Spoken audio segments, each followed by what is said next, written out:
Alofa atu Samoa le atu nuu pele I ala whai mai whanunga lelei I le nei Taeao fo. O maia tātou Tapuaiga I le atua. O maia ia tātou alalanga fia le alii, ia tātou alalanga I le papa o tātou olotanga. Ia tātou o atu I ono luma ma le viinga, ia tātou alalanga ia te ia e pese. A wao le lii o le atua siri lea, o le tupu tele lava o ia e siri I atua umalava. Tātou tatalo mo le anganga pa ia, tātou ifo ma tatalo le atua.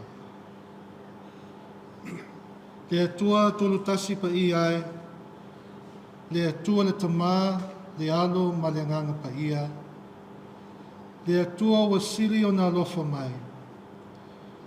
Le atua o lo soifua pēr e tū mau e ia o le whamawau. O mātou puli nau ina lo o whio, se le lingi mai lo anganga pa ia, e papatiso ino mātou loto Tapuai, ina ia mone le anganga e whai aile nei Tapuaiga, ma ia whaapare ina e lo swafa pa ia I le veinga e whamawau lava.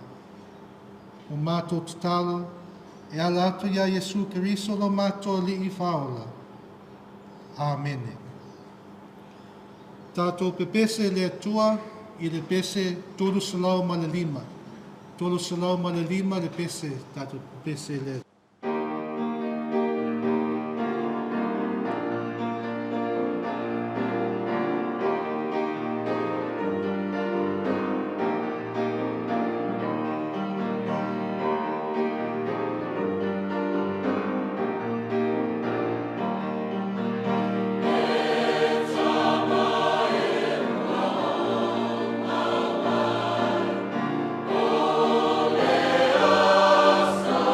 Oh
O le whaitauina o le tusi pa ia, o tusi whiriwhiria mo le nei aso e tusa ma le whasinonga le tusi whaitau aso, o maua mai le whengainga Tuiai, tusi mua Samuelu nung tau pulus furuwha, fuiupu e tolu i o le fitu.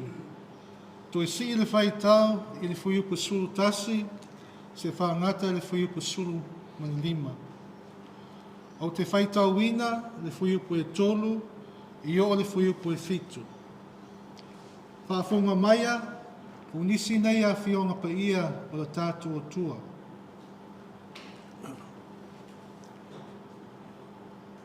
O atu i le loto wā mā moe i le ala, o iai i le ana.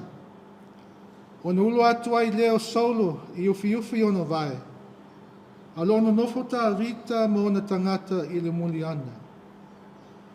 O na whai mai leo tangata o tā rita i ate ia. Whauta o le aso le nei na whetala iai le li i ate oe. Whauta au te tu atu leo ita i ate oe i lau lima. E te whaia i ate ia pei ona e loto iai. Ona tu lai leo tā vita. O ia se sele ese le mu le pitu ofu o saulu. E muli ane o tu ia le loto o tā vita i ate ia. Ina o e se sele ese le pitu ofu o saulu. O whai atu foi o ia o na tangata. E whama mau le lii i a te au o na o whae na mea i loa lii. Le o whaoina i le lii. E whao ai lo lima i a te ia. A wao ia o whaoina i le lii. O tā ofi i tā vita o na tangata nei upu. Mana la tu atu i la tau e langa atu i a saulu. O tu lai atu saulu i le ana. Walu atu i lona ala. I whamanuia mai le atua i tātou whaitau ma whaalongolongo i ana a whionga pa ia. E tū mau ia te ia le viinga nei si o le whaamvau lava. Amene. O le laonga i le swafa mamalu o le atua le tamā le alo ma le anganga sa. Amene. O maua le matua le launga mai le tusi sa whaitauina mai le whengainga Tuiai. Mua Samuelu un tau pulus furuwha. O au whiriwhiria fuiupu e tolu ma le wha au te toi whaitauina. O atu i loto wā o mā moe i le ala. O iai le ana. O na ulu atu ai le o saulo i ufi o na vai. A lo no nofo tā vita mo na tangata i le muliana. O na tulai leo tā vita. O ia se sele ese le mu le pito ofu o saulo. O le manatu au tū mo le aso. E tusa ma le whaasinonga le tusi whaitau aso. Whaangā le awanoa o maua. Whaangā le awanoa o maua. E tele nā wā awanoa o tātou maua le nei soi fuanga. E whātau nuu ai o wha moe. O awanoa o maua e whānau mo a onga. Si o a onga maululunga. O awanoa i ngā luenga. E le ngatu ngā luenga le mālo. O whala potpotonga ma company. Au ngā luenga foi tu tono e ka sia. O le whisili. O whao ngā te tau nei awanoa. E mawhai foi o na whao ngā le te tau le awanoa. Ina o whao ngā le vai o le isi tangata. E mauai lau awanoa. E whao tau nuu se mea wa lewa o na fuafua e whai. O le awanoa lea sa maua e tā vita. E pei ona whaamatala ina le tusi sa whaitau le aso. O whai se umi, o tuli loa e le tupu o saulo tā vita. Wa ngā i atu saulo ma tangata e tolu afe mai Israel. E sa ili tā vita i le vau o Inokati. I le whanua e tumu i ana. O tau nuu saulo i loto a mā moe o iai le ana. Ma walu atu e ufi o na vai. Lea whaamatalaina e whaisina malolonga. O awa whaisi lewa le sailinga o tā vita. Ma wa mana o mea le tupu sina malolonga. O ulu whale saulo i le ana. Au tā vita ma ona tangata o iai i le muli ana. O lona winga e le mawhai o nei loa atu e saulo tutono le ana. Au tā vita ma ona tangata o i loa le lei atu saulo ina waulu atu. O whai atu tangata o tā vita i ate ia. Whauta, o le aso le nei na whete lai ai le li i ate oe. Whauta, au te tu atu lewa ita i ate oe i lau lima. E te whaia i ate ia pei ona e loto i ai. O le awa noa wha aur le nei o maua tā vita. E tau i atu i a saulo. E tusa malona taunga whai pea e whao o le oti i ate ia. Ona tu lai leo tā vita o ia se sele ese le mu le pito ofu o saulo. E muli ane o tu ia le loto tā vita ina o ia se sele ese le pito ofu o saulo. O tia le loto tā vita ai sea a tonu le fina ngado leo le atua mo tā vita. O tā vita, o whaamauina tuspa ia, o tangata e tusa lono loto ma le atua.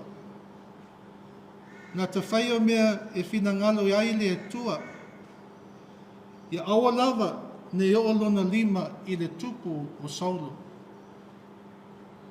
O li ua le loto o tā vita, a wao saulo sa whaoina i le atua e whai matupu o Israelu.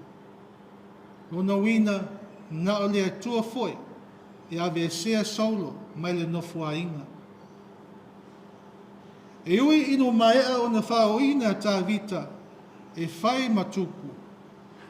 I ai le aso e whaatau nuu ai ngai i le atua e wha moe moia. O awa noa sa maua e tā vita e tau e atu ai i lona fili. O awa noa e le tu mamaina e se tangata soifua. A wawa maua le awa noa wha ngā loa. A le e tau ia e tā vita leanga o saulo i ati ia. Sa ia wha ngā te tau le awa noa sa maua e wha manatu ia saulo o le atua e whai le whaamasinonga ai leo le tangata. O le whai longa le tangata e tali tonu ma lafua i le whaamasinonga i le atua. O whai atu tā vita i a saulo. Ia whaamasino le ali i a te i tā ua. Ma ia tau i atu le ali i a te oe ono wau. A lou lima e leo lea i a te oe.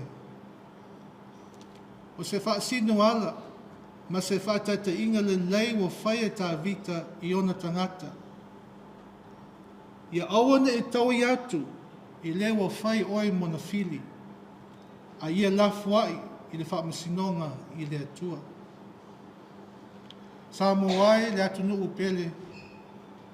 Whaapele whaafonga o se tātua atu nuu i so se turi manu o le larolangi. O mawai le nei Tapuaiga le nei Taeao fau. O le whaamanatu tā ua leo le tale le lei mo i tātou. Ina ia maalia fua ma ala whai mai. A wā tiute ma whaiva le nei aso. Ia whao ngā te tau awa noa o maua.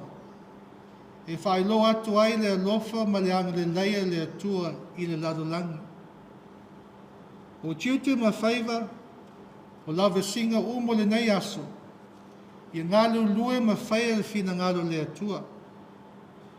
E ese o tātou wala auina, ai tutuse le aunga o le wha moe moe, i ngalu lue ma le wha maoni, ma ia wha ngā te tawa wa noa wo maua, e au auna ai le atua, a toa ma tangata. A wha pe e whea taimi, e whea sa ngā iai ma le fili. Po tātou to i lalo pēr ma fia tau i masui. Po tātou la fuai, e wha masinonga le atua.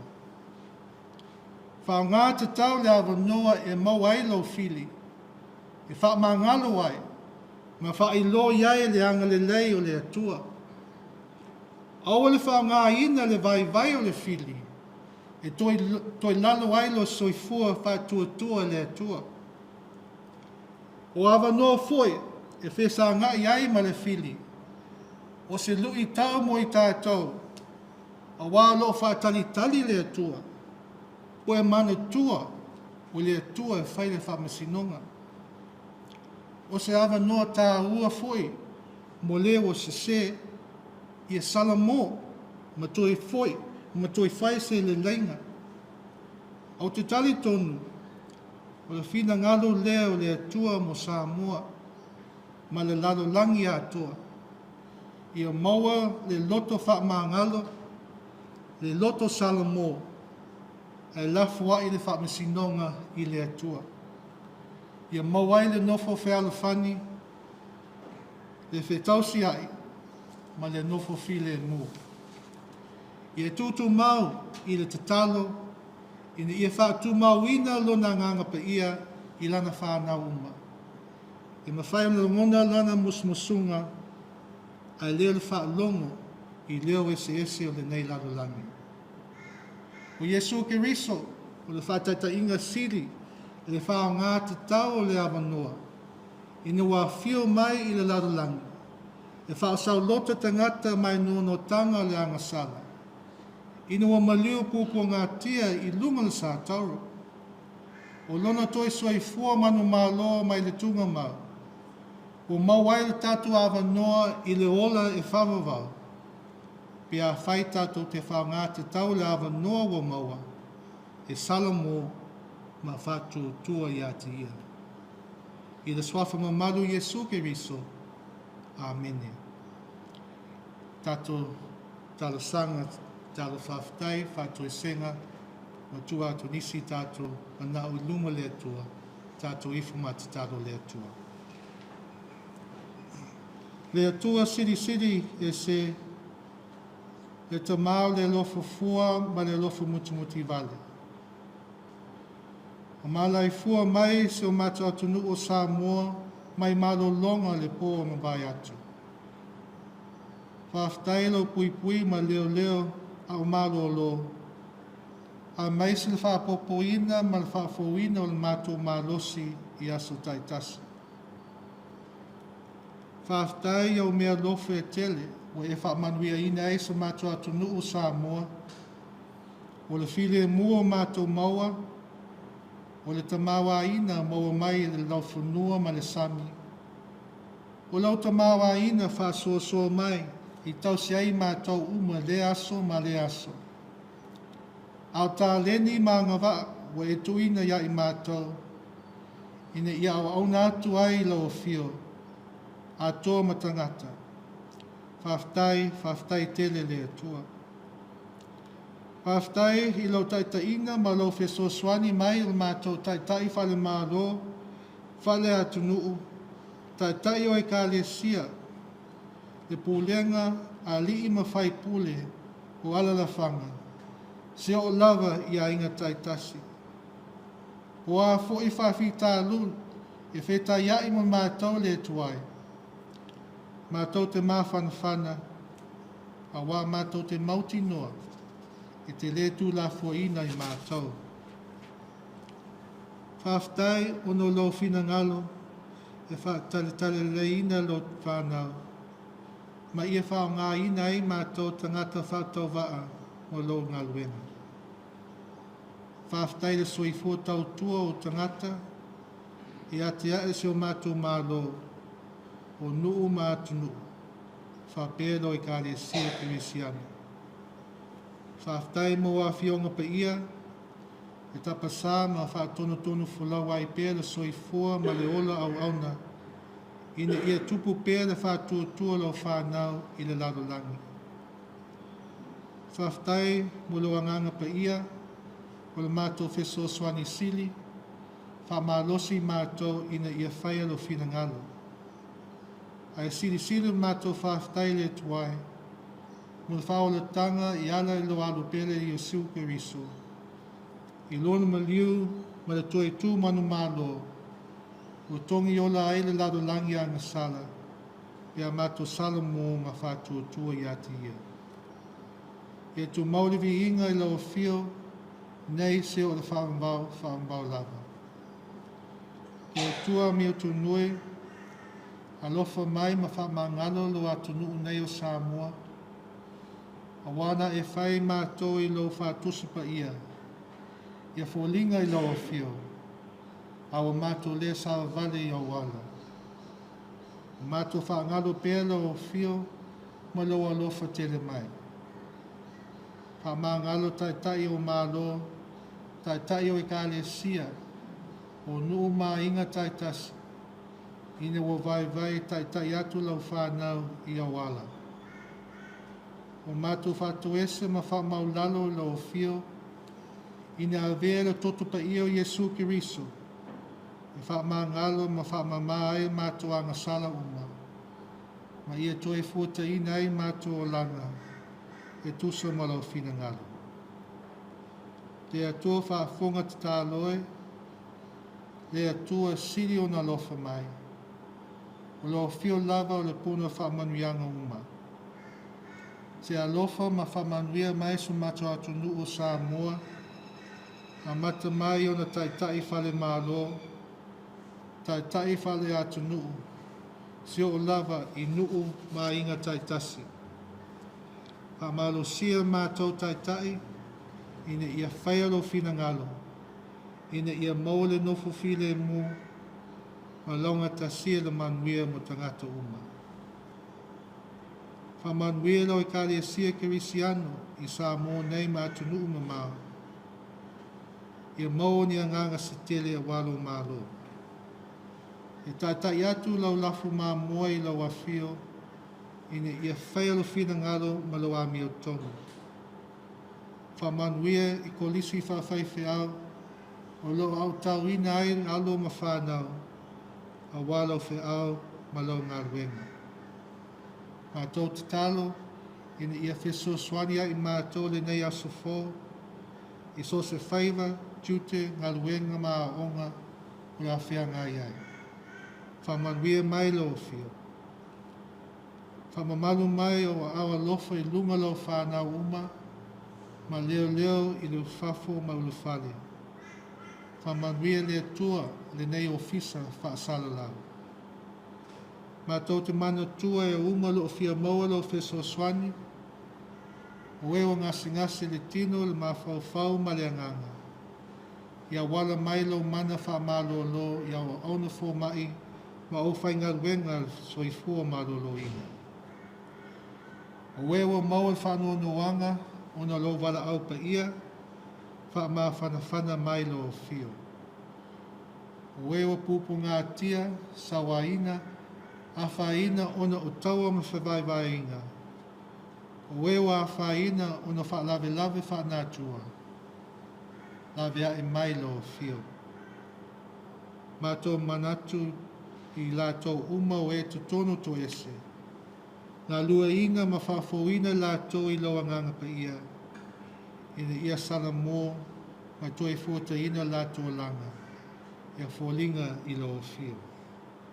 O nisi ia o mātou te talo. Whatasi ai ma te talo le oa ale tangata lawa ia. O ofu uma atu I loa fio. Ina whai ai pēr lo whina ngalo. Tu mau mai ai lunga o Samoa, ma lunga lo whanau uma le larolangi atua. Le manuia ma le while mu. Le alofa si ese, ma le mafutanga mawhanawhana ma lo fio le tua tulutasi pa iai, le tua le tamā, le alo ma le anganga sa, nei se o le whawau lava. Amen.